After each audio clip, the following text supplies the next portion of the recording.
안녕하십니까. 이번에는 이제 그 이해훈 발탁에 가장 강하게 반발하고 있는 두 명. 그게 누구냐? 바로 이제 그 김상욱 하고요. 그 다음에 이은주입니다. 이은주. 참 이게 그 코미디도요. 이런 데 코미디가 없어요. 역시 이게 그 배신자들이 배신자를 싫어하는가 봐요. 철새들이 철새를 미워한다고. 원래 이게 그렇잖아요. 실제 그 가장 배신자 중에 배신자가 김상욱이나 이현주인데 이 자들이 계속 이해훈을 왜 기획예산처 장관에 왜 임명하느냐 이렇게 가장 강하게 반발하고 있는 이게 코미디 같은 일이 벌어집니다. 제가 이제 그 좌파 유튜브 스픽스가 여론조사를 한 걸 봐 이해훈에 대해서 여론조사를 봤더니 엄청난 숫자가 투표를 했는데 그게 60% 정도가 아유 그래도 우리 이재명 대통령이 임명한 거니까 기쁜 뜻이 있겠지. 따라서 그 60% 정도가 그냥 이재명 대통령이 한 거니까 두고 보자 찬성한다 이거고요. 그 다음에 한 40% 정도가 아무리 이재명이가 임명해도 이건 도저히 납득이 안 된다. 어떻게 저렇게 내란 세력을 장관의 요직에 임명하느냐. 한 4대 6 정도로 노는데 제가 조금 전에도 그 광주 방송하고 왔는데 방송 패널들은요, 민주당은요, 다른 목소리를 못 내요. 이게 국민의힘하고 틀려. 국민의힘은 한동훈계나 지 맘대로 떠드는데 자기 생각대로. 근데 민주당 패널들은 당에서 다 모니터 해가지고 당의 입장하고 다르면요, 가차없이 잘라버립니다. 방송에 못 나가게. 그러니까 실제 민주당 패널들은 전북의 이해훈 임명에 대해서 상당히 통합, 협치, 이재명의 뜻을 이해한다 이런 식으로 앵무새처럼 떠들고 있습니다. 방송에서는. 그런데 대기실에 가보면 야, 참 이게 이해훈 같은 이렇게 내란 세력을 그 요직에 임명하느냐. 대기실에서는 이게 전부 다 이재명 이해를 못하겠다. 임명을. 근데 방송할 때는 전북에 통합이 어떻고 협치가 어떻고 우리나라를 전북에 파란 색깔로 물들일 수 없지 않냐. 이재명이 떠드니까 그러게 또 이재명 뜻에 따라 방송하고 있는 참 한심하죠. 근데 그 두 명은 보세요. 이런 이해훈이도 처음에 박근혜 대통령 친박이었죠. 친박. 그리고 이제 유승민 쪽으로 갔다가 그 다음에 유승민을 배신해서 또 윤석열 캠프로 들어왔다가 또 배신해서 이재명까지 이런 철새 중에 철새 배신자인데 근데 더한 배신자도 있잖아. 김상욱이나 이현주가. 이 자들이 오히려 더 참 이게 이해훈에 대해서 비판적이니까 코미디도 이런 게 코미디가 없다. 배신자 참 이걸 수치 검증을 나무란다고 하나? 수치 검증을 나무란다. 이걸 똥 묻은 개가 겨 묻은 개? 이해훈도 똥 묻었지 겨 묻은 건 아니죠. 제가 보기 셋 다 똥 묻은 개인데 저끼리 물어뜯고 있습니다. 김상욱이가 먼저 뭐라고 했냐. 다른 사람들에게 좀 이재명이 다 이해한다는데 김상욱이가 뭐라고 했냐. 이렇게 이야기했네. 나는 이해훈이가 임명된 게 이해가 안 된다. 이해가 안 된다. 그러면서 이 후보자 이해훈은 윤 의견을 거쳤고 세이브 코리아 집회에서 참석해서 우리가 윤석이라는 취지의 발언을 하는 등 내란에 대해서 전혀 반성하는 모습을 보이지 않았다. 그런데 이런 자를 왜 하느냐. 그러면서 기획예산처 장관이라는 자리는 국회의원한테도 갑 오브 갑. 국회의원한테도 갑질하는 갑 오브 갑. 이런 데 중요한 자리인데 근데 이런 자리에 헌정수호 의지가 없는 이런 데 내란 세력 이해훈이를 임명하는 거는 말이 안 된다. 따라서 청문회 과정에 철저하게 검증을 해야 된다. 완벽하게 검증해야 된다. 이 말에 낙마시켜야 된다. 이런 식으로 김상욱이가 떠들고 있습니다. 그리고 이해훈에 대해서 이랬네. 야, 김상욱이가 이해훈이는 보수 인사가 아니고 거구 인사다. 반보수적인 거구 인사다. 참 김상욱이가 이런 이야기 하니까 참 김상욱이가 어떤 자입니까? 한동훈이가 공천주가 울산에서 당선됐다가 그냥 탄핵 찬성하고 온갖 특검에 찬성하고 하다가 결국에 민주당으로 떠나가 버린 이런 게 철새 중에 철새 아닙니까? 국민의힘에서 당선돼가 공천받아서 민주당이 떠나가 버린 이런 놈 입에서 이혜훈이는 보수가 아닌 극우 인사다. 반보수적인 극우 인사다. 이러고 낙마시게 된다. 도저히 이해가 안 된다. 뭐 이런 식으로 떠더니 참 이게 똥 묻은 개가 똥 묻은 개 저끼리 참 싸우고 있습니다. 참 한심한.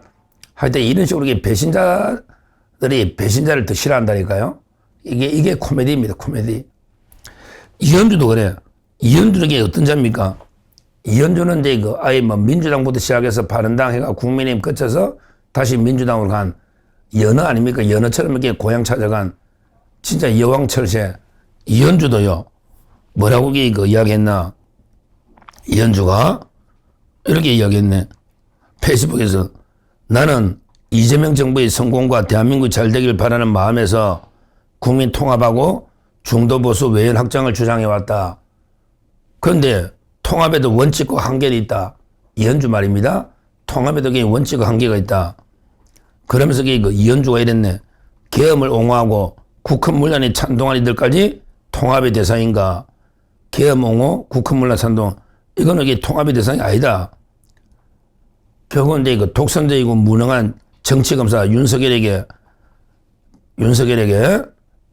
크게 윤석열 정권 탄생에 기여를 했거나 또 윤의견을 외쳤던 사람, 이거는 통합의 대상이 안 된다. 그러면서 오히려 내란 피해자들한테 마음의 상처가 되니까 이런 자들에게 반드시 돌려내야 된다. 이런 식으로 이현주가 떠들고 있습니다. 하여튼 다른 민주당 의원들은 이재명이 눈치 봐가 말도 못하는데 배신해본 놈들에게 배신자의 마음을 아는가 봐. 그러니까 이제 왕 배신자 김상욱, 이현주 이 자들이 강하게 지금 이혜훈에 대해서 비판하고 있습니다. 이혜훈에게 어떤가? 야, 이혜훈에게 사과했는데요. 참 이게 이런 한심한 놈이 이런 게 장관한다는 게 정말 이게 부끄럽습니다. 사과를 바로 한 거예요. 이혜훈이가 벌써 바짝 엎드려 가지고 뭐라고 이혜훈이가 사과했냐? 내라는 헌정사에 있어서 안 될 분명한 잘못이다. 머리 숙여 사과드린다. 그때는 내가 사실관계를 잘 몰라서 내가 함부로 잘못 판단했는데 정말 죄송하다. 머리 숙여 사과드린다. 내라는 헌정사에 다시는 있어서는 안 된다.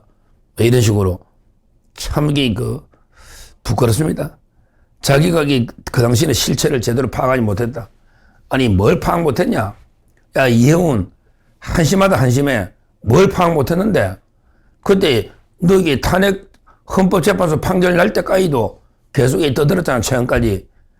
이게 무슨 내란이냐. 그래서 탄핵은 기각된다. 그때도 다 TV나 다 정인들 다 나왔는데 그때하고 지금하고 뭐가 달라졌는데 뭐가 그때 실체를 그럼 그 이후에 실체를 뭘 더 파악했는데 말도 안 되는 소리 하는 거죠. 그냥 우리 권력을 쫓아서 양지만 쫓아가지고요. 불나방처럼 소신 없이 왔다 갔다 하는 이런 자각이 바로 바짝 엎드려가지고 완전히 이재명 개딸들한테 아예 반성문을 쓰고 있는데 이런 자가 장관한다는 게 나라가 얼마나 부끄럽습니까?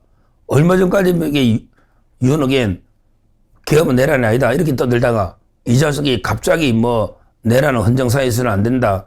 그때는 내가 실체를 잘못 파악했다. 고개 숙여 죄송하다. 이런 짓거리 하는 이런 자각이 장관한다는 게 대한민국의 비극이다. 이렇게 저는 봅니다. 하여튼 이혜훈이는요. 지금 이제 좌파나 우파 모두에서 협공을 당하고 있습니다. 좌파들도 지금 이혜훈에 대해서는 상당히 여론조사 한 40%가 비판하고 있다지만 조국당이나 이쪽에 비판하고 있고요. 그 다음에 우리 우파 쪽에서도 즉시 서면 최고회의로 즉시 이게 제명을 시켜버렸잖아요. 윤리위원도 안 거치고 제명시키잖아요. 그리고 이게 벼르고 있거든, 청문회. 근데 이혜원이가 보좌관 할 때요. 그때 갑질을 강선우 못지않게 엄청나게 갑질을 많이 한 이런 자료가 유명합니다. 그래서 지금 현재 그 많은 자료가 축적, 제보가 되고 있다. 이런 데 이야기입니다. 양쪽에서 협공하면요. 결국은 이제 그 국민 검증을 통과 못하면 안 되는 거거든요. 그래서 아마 이재명이한테 이용만 좀 당하고요. 이슈를 좀, 김병기 이슈를 좀 덮자.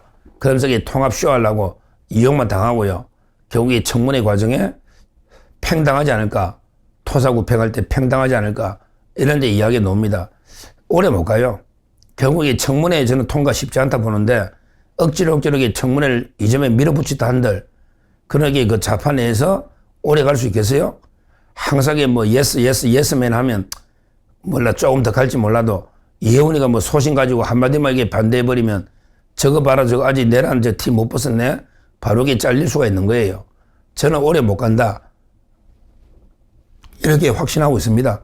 빠르게 그 인사청문회 과정에서 엄청난 게 넣어가지고 낙마할 수가 있고 재산 문제 또 이게 보장 갑질 문제부터 검증하기 한 개, 두 개가 아니고 또 이게 역으로 좌파 쪽에서 보면 상당히 그 계엄을 옹호하고 윤어겐 이걸로 이게 좌파 쪽에서 또 새로운 게 많이 나올 거거든요. 워낙 떠들어놨으니. 그러니까 좌우 쪽에 협공을 당하면 청문회가 어려워질 수 있다. 이렇게 저는 보는데 그런 게 어떻게 우여곡절 끝에 청문회 통과하더라도요. 그런 게 그 기획 예산 처장관으로서 한 번이라도 쓴소리 하면 이게 바로 그냥 팽당할 겁니다. 내부에. 철저하게 그 충성을 해야 되는데 과연 이게 그게 가능할까?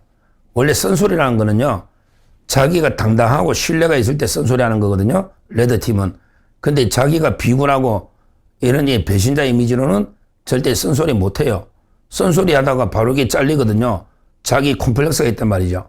결국 이제 이혜훈이는 순간 이재명이한테 이용만 당하다가 비참하게 팽당해서 이쪽 저쪽 못 가고 결국은 이제 정치판에 영구 미화가 돼서 쓸쓸히 사라진다. 이렇게 예측하고요. 하여튼 중요한 거는 김상욱, 이현주 같은 이런 더한 배신자들이 또 이혜훈이 배신자라고 욕하고 있으니 참 이런 코미디가 따로 없다. 김상욱, 이현주, 이혜훈 이런 쓰레기 철새들, 쓰레기 배신자들은 정치판에 훨씬 더 못하도록 전부 다 단호하게 척결해야 된다. 이렇게 말씀드립니다. 감사합니다.